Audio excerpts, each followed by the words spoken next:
අයිබෝන් යාළුවේ. ඔන්න මම නිවාඩුවට ලංකාවට යන්න කියලා හිතුවා.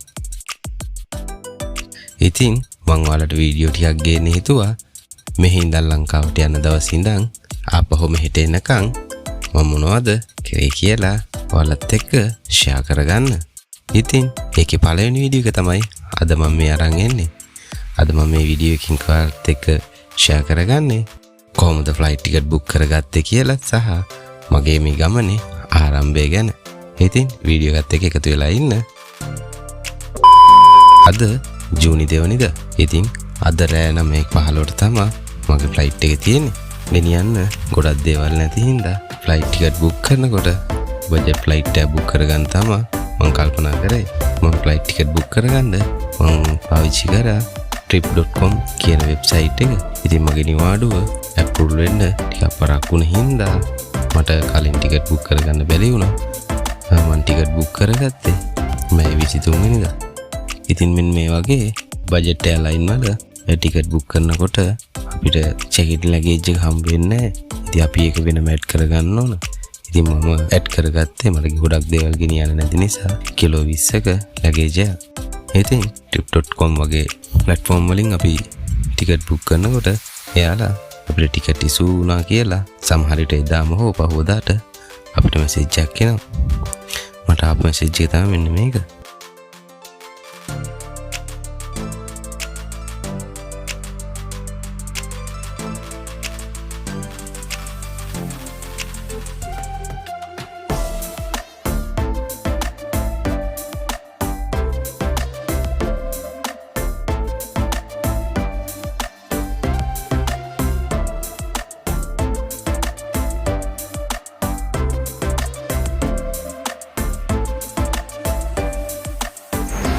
ටැක්සි එකක් තමයි බලන් ඉන්නේ. ටැක්සියම අපි යනවා චෙන්ගි එයාපෝට් එකට.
Gate G15 now. Thank you.